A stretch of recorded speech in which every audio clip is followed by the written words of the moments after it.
शामिल हुए हैं दीनदयाल उपाध्याय की जयंती के मौके पर। आपको सीधा तस्वीर हम दिखाते हैं। प्रधानमंत्री के साथ जेपी नड्डा भी मौजूद हैं और समर्पण दिवस के तौर पर आज का दिन बीजेपी मना रही है। साथ ही साथ बलिदान को याद किया जाएगा, योगदान को याद किया जाएगा। दीनदयाल उपाध्याय की जयंती के मौके पर उन्हें याद करते हुए और जो एग्जीबिशन लगाई गई है उसमें प्रधानमंत्री नरेंद्र मोदी पहुंचे हुए हैं। बीजेपी सांसदों को संबोधित करने का कार्यक्रम भी प्रधानमंत्री का है और अब प्रधानमंत्री पंडित दीनदयाल को याद करते हुए उनको स्मरण करते हुए जो चीजें वहां पर रखी गई हैं, उनके योगदान को बताते हुए, उनके बलिदान को बताते हुए, उन सभी चीजों को खुद करीब से देख रहे हैं, समझ रहे हैं, जान रहे हैं। प्रधानमंत्री के साथ जेपी नड्डा भी मौजूद आपको तस्वीरों में दिखे और अब मंच की तरफ आगे बढ़ते हुए यहाँ तमाम बीजेपी सांसद मौजूद हैं। और इस मौके पर क्योंकि पंडित दीनदयाल उपाध्याय की पुण्यतिथि का ये मौका है और प्रधानमंत्री ये बता देना चाहते हैं कि किस तरह की नीति अपनानी चाहिए, बलिदान के लिए कैसे तैयार रहना चाहिए और क्या कुछ योगदान बेहतर हो सकते हैं बीजेपी के कार्यकर्ताओं के जरिए भी और बीजेपी पार्टी देश के लिए क्या कुछ कर सकती है। ऐसे में पंडित दीनदयाल उपाध्याय की पुण्यतिथि पर यह खास कार्यक्रम रखा गया है। प्रधानमंत्री पहुंचे हैं, उन्हें नमन भी किया, उन्हें याद भी किया और ये देखिए तस्वीरें टीवी स्क्रीन पर आप देख रहे हैं। प्रधानमंत्री नरेंद्र मोदी श्रद्धा सुमन अर्पित करेंगे, पुष्प चढ़ा रहे हैं, फूल चढ़ा रहे हैं। उनकी तस्वीर को यहां रखा गया है, श्रद्धांजलि दी प्रधानमंत्री नरेंद्र मोदी ने। जेपी नड्डा साथ में मौजूद और अब जेपी नड्डा के जरिए भी श्रद्धा सुमन अर्पित किए जा रहे हैं। और पंडित दीनदयाल उपाध्याय का क्या कुछ योगदान रहा, जिस बलिदान का जिक्र अब प्रधानमंत्री नरेंद्र मोदी अपने संबोधन में करेंगे भी, वो लगातार आपकी टीवी स्क्रीन पर, चूंकि आपके अपने चैनल इंडिया न्यूज ने रिसर्च की है और ये तमाम जानकारी आप तक पहुंचा रहे हैं। इन्फॉर्मेटिव इंफॉर्मेशन आपको हम ग्राफिक्स के जरिए दिखा रहे हैं, लोअर बैंड में आप देख पा रहे हैं। वहीं दूसरी तस्वीर आप देखिए, यहां उत्तर प्रदेश के मुख्यमंत्री योगी आदित्यनाथ जो कि श्रद्धा सुमन अर्पित कर रहे हैं पंडित दीनदयाल उपाध्याय की प्रतिमा पर, उन्हें याद किया जा रहा है। और यह खास कार्यक्रम बीजेपी कार्यकर्ताओं के जरिए रखा गया है क्योंकि बीजेपी आज समर्पण दिवस के तौर पर मना रही है और पंडित दीनदयाल उपाध्याय को याद कर रही है। अलग अलग जगह अलग अलग तरीके से बीजेपी आज समर्पण दिवस मना रही है। पंडित दीनदयाल उपाध्याय को याद करते हुए प्रधानमंत्री ने भी उन्हें नमन किया, हाथ जोड़कर नमस्कार किया और श्रद्धा सुमन अर्पित किए। और अब थोड़ी देर बाद प्रधानमंत्री का संबोधन, ये प्रधानमंत्री को सम्मानित कर रहे हैं जेपी नड्डा, हाथ जोड़कर नमस्कार करते हुए उनका सम्मान जो दिया गया उसे स्वीकार करते हुए। एक बार सुनते हैं। परिचित हैं कि दीनदयाल जी का जीवन संगठन सेवी और तपस्वी का जीवन था।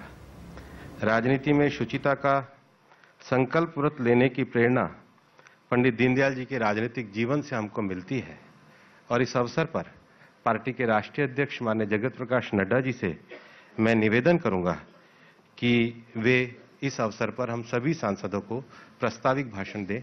माननीय राष्ट्रीय अध्यक्ष जगत प्रकाश नड्डा जी।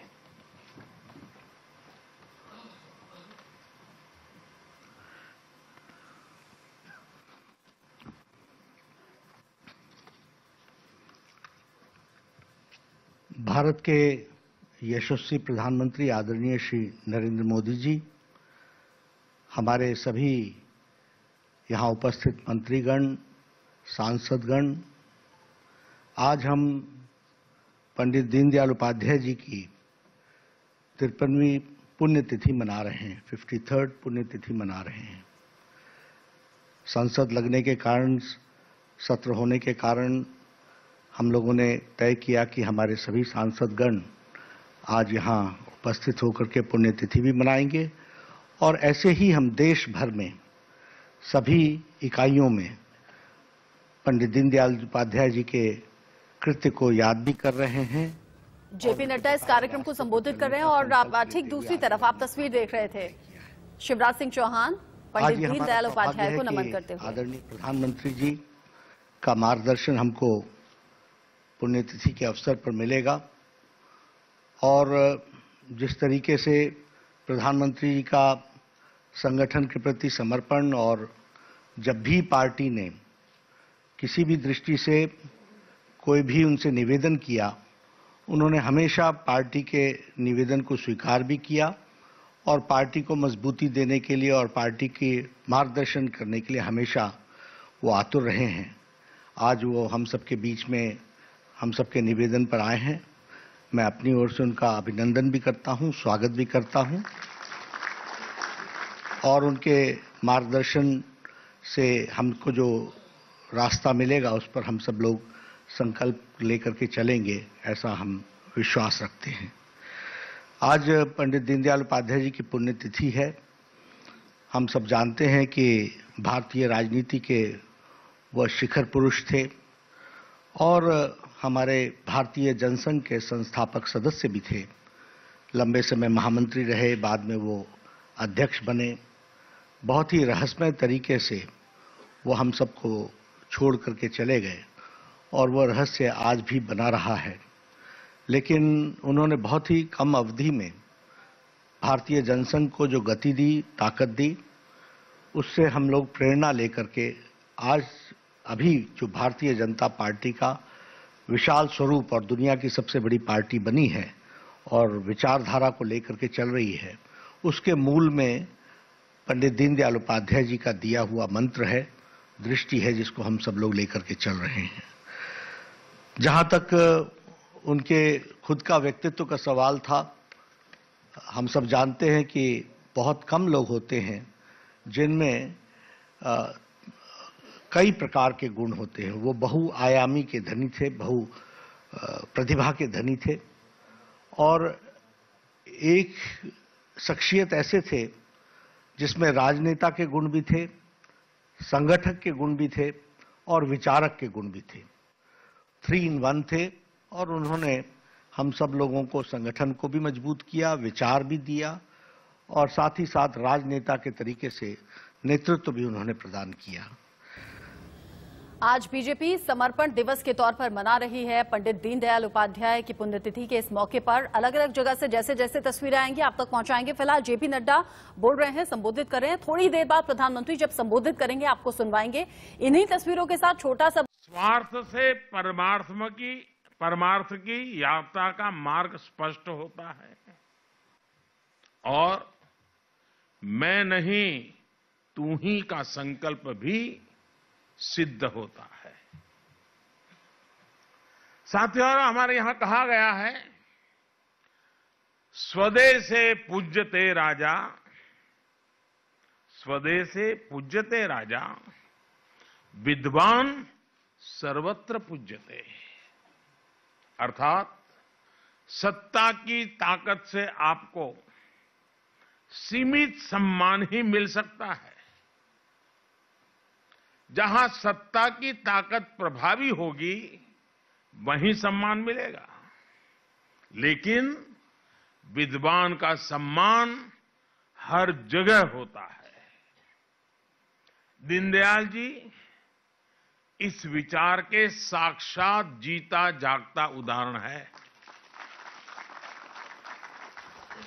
उनका एक एक विचार, उनके एक एक शब्द उन्हें पूरी दुनिया में एक विलक्षण व्यक्तित्व बना देते हैं।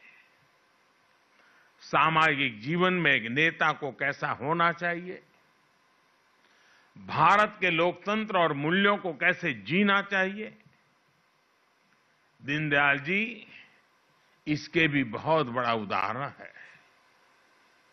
एक और वो भारतीय राजनीति में एक नए विचार को लेकर आगे बढ़ रहे थे, वहीं दूसरी ओर वो हर एक पार्टी, हर एक विचारधारा के नेताओं के साथ भी उतने ही सहज रहते थे। हर किसी से उनके आत्मीय संबंध थे। उन्होंने अपनी पॉलिटिकल डायरी लिखी थी, जिसमें नेहरू जी की सरकार की सुरक्षा के संबंध में, खाद्य नीतियों के संबंध में, कृषि नीति के संबंध में खुल करके तथ्यपरक आलोचना की थी। बहुत ही क्रिटिसाइज किया था। लेकिन जब उन्होंने अपनी इस डायरी को प्रकाशित किया पुस्तक के रूप में, तो इसका प्राकथन उन्होंने कांग्रेस नेता और यूपी के मुख्यमंत्री रहे श्रीमान संपूर्णानंद जी से ही लिखवाया। संपूर्णानंद जी ने अपनी टिप्पणी में एक बहुत ही प्रभावी लाइन लिखी है। उन्होंने लिखा है, ये पुस्तक फ्यूचर रीडर्स के लिए एक साइकोलॉजिकल ग्लो है। आज दुनिया देख रही है कि इस महापुरुष के विचारों का ये ग्लो कैसे पूरे भारत में अपनी चमक बिखेर रहा है।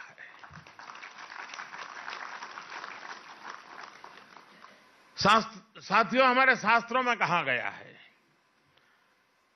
स्वदेशो भुवनम त्रयम, स्वदेशो भुवनम त्रयम, अर्थात अपना देश ही हमारे लिए सब कुछ है, तीनों लोकों के बराबर है।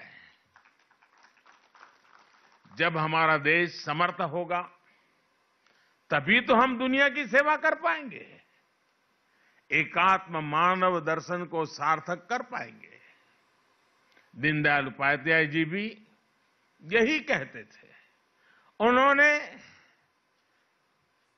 एक स्थान पर लिखा था, एक सबल राष्ट्र ही विश्व को योगदान दे सकता है।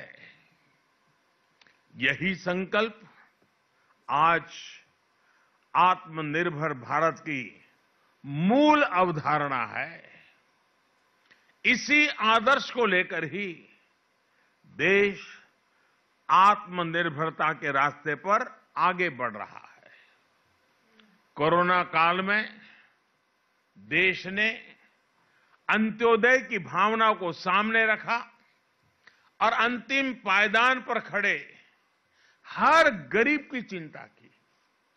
आत्मनिर्भरता की शक्ति से देश ने एकात्म मानव दर्शन को भी सिद्ध किया, पूरी दुनिया को दवाएं पहुंचाई और आज दुनिया को वैक्सीन भी पहुंचा रहा है। साथियों, देश की एकता अखंडता के लिए भी आत्मनिर्भरता की जरूरत पर दीनदयाल जी ने विशेष जोर दिया था। 1965 में भारत पाक युद्ध के दौरान भारत को विदेशों से हथियार के लिए निर्भर रहना पड़ता था और दीनदयाल जी ने कहा था कि हमें सिर्फ अनाज में ही नहीं बल्कि हथियार और विचार के क्षेत्र में भी भारत को आत्मनिर्भर बनाना होगा। उनके इस विजन को पूरा करने के लिए भारत आगे बढ़ रहा है। आज भारत में डिफेंस कॉरिडोर बन रहे हैं, स्वदेशी हथियार बन रहे हैं और तेजस जैसे फाइटर जेट्स भी हवा में उड़ान भर रहे हैं। हथियार के क्षेत्र में आत्मनिर्भरता से अगर भारत की ताकत और भारत की अर्थव्यवस्था मजबूत हो रही है, तो विचार की आत्मनिर्भरता से भारत आज दुनिया के कई क्षेत्रों में नेतृत्व दे रहा है। आज भारत की विदेश नीति दबाव और प्रभाव से मुक्त होकर राष्ट्र प्रथम के नियम से चल रही है। नेशन फर्स्ट, प्रकृति के साथ सामंजस्य का दर्शन दीनदयाल जी ने हमें दिया था। भारत आज इंटरनेशनल सोलर अलायंस का नेतृत्व करके दुनिया को वही राह दिखा रहा है। साथियों, दीनदयाल उपाध्याय जी ने दुनिया की किसी भी सोच के प्रभाव में अपने विचारों को नहीं गढ़ा था, इसलिए उनके विचारों में एक मौलिकता थी। भारत की भावना, भारत का मानस, भारत के मूल्य, वेद से विवेकानंद तक की भारत की चिंतन यात्रा, ये सारी बातें दीनदयाल जी के चिंतन में झलकती थी। इसलिए वो एक ऐसी अर्थव्यवस्था की बात करते थे जिसमें पूरा भारत शामिल हो, जिसमें पूरे भारत की विविधता झलके। लोकल इकोनॉमी पर विजन इस बात का प्रमाण है कि उस दौर में भी उनकी सोच कितनी प्रैक्टिकल और व्यापक थी। आज वोकल फॉर लोकल के मंत्र से देश इसी विजन को साकार कर रहा है। आज आत्मनिर्भर भारत अभियान देश के गांव, गरीब, किसान, मजदूर और मध्यम वर्ग के भविष्य का निर्माण का एक माध्यम बन रहा है। आखिरी पायदान पर खड़े व्यक्ति का भी जीवन स्तर कैसे सुधरे, ईज ऑफ लिविंग कैसे बढ़े, इसके प्रयास आज सिद्ध होते दिख रहे हैं।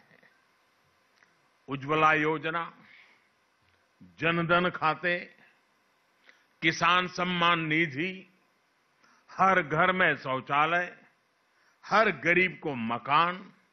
आज देश एक एक कदम आगे बढ़ते हुए इसको सिद्ध करता हुआ गौरव के साथ विकास की राह पर चल पड़ा है। इंफ्रास्ट्रक्चर की दिशा में हो रहा बड़ा बदलाव भी सामान्य मानवीय के जीवन को सरल बनाएगा, देश को एक नई भव्य और आधुनिक पहचान देगा। साथियों, आज जब देश में इतने सकारात्मक बदलाव हो रहे हैं, पूरी दुनिया में भारत का कद बढ़ रहा है, तो कौन भारतीय होगा, कौन इस मां का लाल होगा जिसको गौरव न होता हो, उसका सीना चौड़ा ना होता हो, उसका माथा ऊंचा ना होता हो। आज विश्व भर में फैला हुआ भारतीय समुदाय जिस गर्व के साथ जी रहा है, उसका कारण भारत में हो रही गतिविधि है। हमें गर्व होता है कि हम अपने महापुरुषों के सपनों को पूरा कर रहे हैं। हमें गर्व है कि हमारी विचारधारा देशभक्ति को ही अपना सब कुछ मानती है। हमारी विचारधारा देशभक्ति से शुरू होती है, हमारी विचारधारा देशभक्ति से प्रेरित होती है, हमारी विचारधारा देश हित के लिए होती है।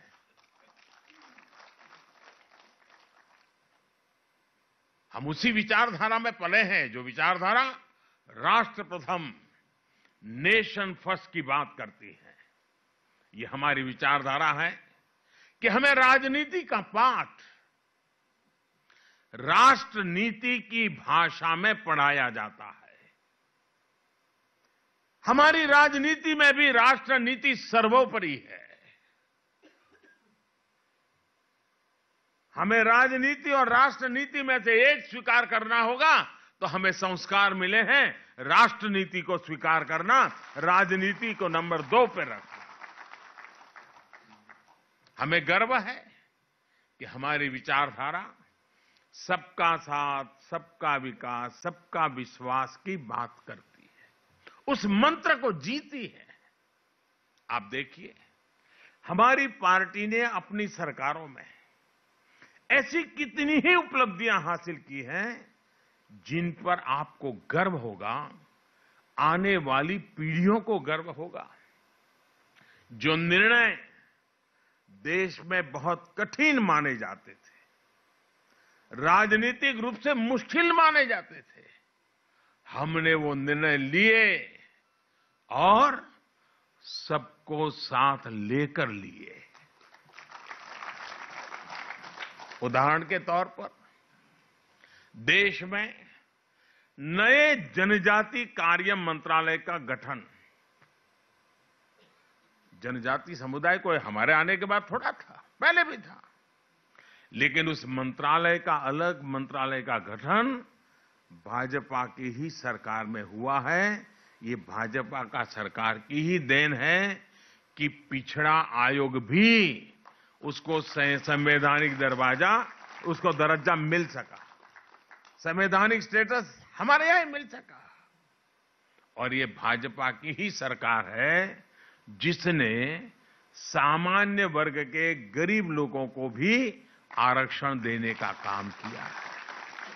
और आप देखिए देश में जब भी ऐसे कोई काम हुए हैं, तनाव पैदा हुआ है, संघर्ष हुआ है, समाज बढ़ गया है, उसी काम को हमने मेल जोल प्यार के वातावरण में किया है, क्योंकि राष्ट्र नीति सर्वोपरि है, राजनीति एक व्यवस्था है। राज्यों का विभाजन देख लीजिए, राज्यों का विभाजन जैसा काम राजनीति में कितने रिस्क का काम समझा जाता था, इसके उदाहरण भी है। अगर कोई नया राज्य बना तो देश में कैसे हालत बन जाते थे, लेकिन जब भाजपा की सरकार ने 3 नए राज्य बनाए तो हर कोई हमारे तौर तरीकों में दीनदयाल जी के संस्कारों का प्रभाव स्पष्ट देख सकता है। उत्तर प्रदेश से उत्तराखंड का निर्माण हुआ, झारखंड बिहार से बनाया गया और छत्तीसगढ़ को मध्य प्रदेश से अलग आकार दिया गया। लेकिन उस समय हर राज्य में उत्सव का माहौल था, न कोई शिकायत थी, न कोई गीला शिकवा था, आनंद ही आनंद था, दोनों तरफ आनंद था। हमारी सरकार ने लद्दाख, करगिल को अलग केंद्र शासित राज्य का दर्जा दिया है और वहां जी भी उत्सव का ही वातावरण है। इसी तरह जम्मू कश्मीर और वहां के लोगों की आकांक्षाओं को भी हम पूरी तरह साकार करने में पर जुटे हैं। उसी प्रकार से सेलवासा और दमन दमन अलग थे, हमने उसको जोड़ दिया, दोनों तरफ आनंद है। अगर उनकी नई रचना की तो भी आनंद है और सम्मिलित किया तो भी आनंद है, क्योंकि हमारी प्रेरणा राष्ट्र नीति है। राजनीतिक स्वार्थ के लिए हम निर्णय नहीं करते हैं और इसका असर जन सामान्य के मन पर होता है। साथियों, हम राजनीति में सर्वसम्मति को महत्व देते हैं। हम सहमति के प्रयास को करते करते सर्वसम्मति तक जाना चाहते हैं। दीनदयाल जी कभी भी राजनीतिक अस्पृश्यता में विश्वास नहीं रखते थे। और आपको याद होगा, जब मैं 2014 में आया तो मुझे सदन में एक बार बोलने का मौका मिला, तब मैंने सदन में कहा था और बड़ी जिम्मेवारी के साथ कहा था और बड़े कन्विक्शन के साथ कहा था। जो इस कन्विक्शन को हम लोग जीते हैं, हमें संस्कार में मिले हैं। और मैंने पार्लियामेंट में कहा था कि बहुमत से सरकार चलती है, बहुमत से सरकार तो चलती है, लेकिन देश तो सहमति से चलता है, सर्वसम्मति से चलता है। और हम सिर्फ सरकार चलाने नहीं आए हैं, हम तो देश को आगे ले जाने के लिए आए। हमारे राजनीतिक दल हो सकते हैं, हमारे विचार अलग अलग हो सकते हैं, हम चुनाव में पूरी शक्ति से एक दूसरे के खिलाफ लड़ते हैं, पर इसका मतलब ये नहीं कि हम अपने राजनीतिक विरोधी का सम्मान न करें। आपने देखा होगा, प्रणब मुखर्जी साहब, हमें भारत रत्न देने में गर्व हुआ। वे कोई हमारी पार्टी के नहीं थे, हमारे आलोचक थे। अभी आसाम में तरुण गोगोई जी, नागालैंड में एमसी जमीर जी, ये सारे हमारे राजनीतिक विचार से, हमारे राजनीतिक दल से कोई लेना देना नहीं था। न ही हमारी पार्टी का हिस्सा थे, न हमारे गठबंधन का हिस्सा थे, लेकिन राष्ट्र के प्रति उनके योगदान का सम्मान करना हमारा कर्तव्य। हमने पद्मश्री दिया, पद्म भूषण दिया। राजनीतिक अस्पृश्यता का विचार हमारा संस्कार नहीं है। आज देश भी इस विचार को, अस्पृश्यता के विचार को अब देश अस्वीकार कर चुका है। हां, ये बात जरूर है कि हमारी पार्टी में वंशवाद को नहीं, कार्यकर्ता को महत्व दिया जाता है। इसलिए आज देश हमसे जुड़ रहा है और हमारे कार्यकर्ता भी हर देशवासी को अपना परिवार मानते हैं। कहीं कोई आपदा आती है तो हमारे करोड़ों कार्यकर्ता अपना सब कुछ छोड़कर वहां पहुंच जाते हैं।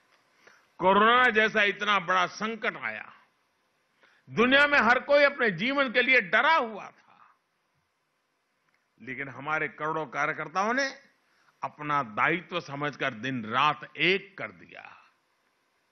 राष्ट्रीय अध्यक्ष जी ने पार्टी कार्यकर्ताओं से आह्वान किया था कि सरकार के साथ साथ वो भी अपनी जिम्मेदारी निभाएं।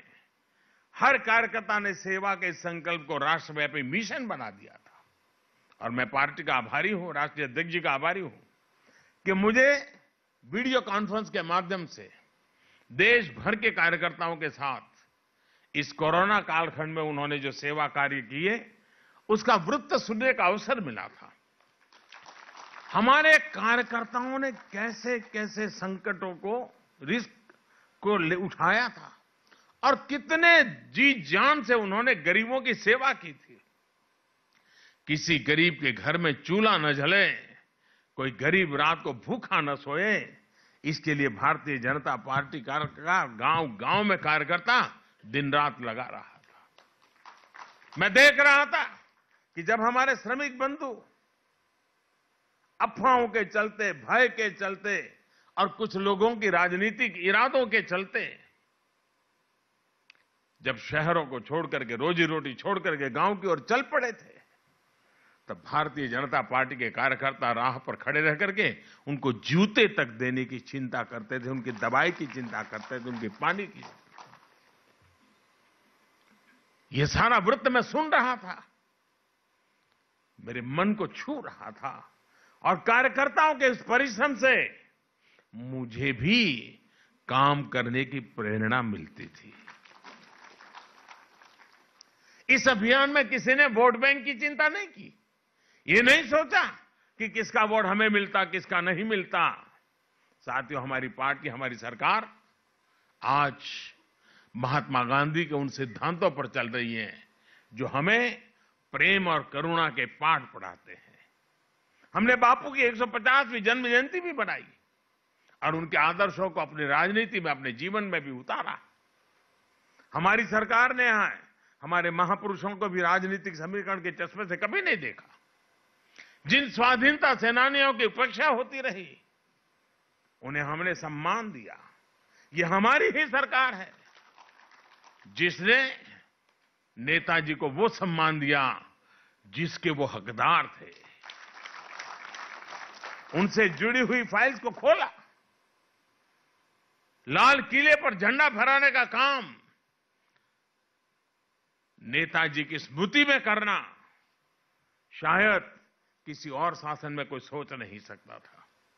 अंडमान निकोबार में नेताजी को याद कर करके उस द्वीप समूह में एक का नाम नेताजी के नाम से कर देना शायद किसी और सरकार में कोई सोच नहीं सकता। सरदार पटेल की दुनिया की सबसे बड़ी प्रतिमा बनाकर हमने उन्हें श्रद्धापूर्वक नमन किया है। देश की एक को प्रेरणा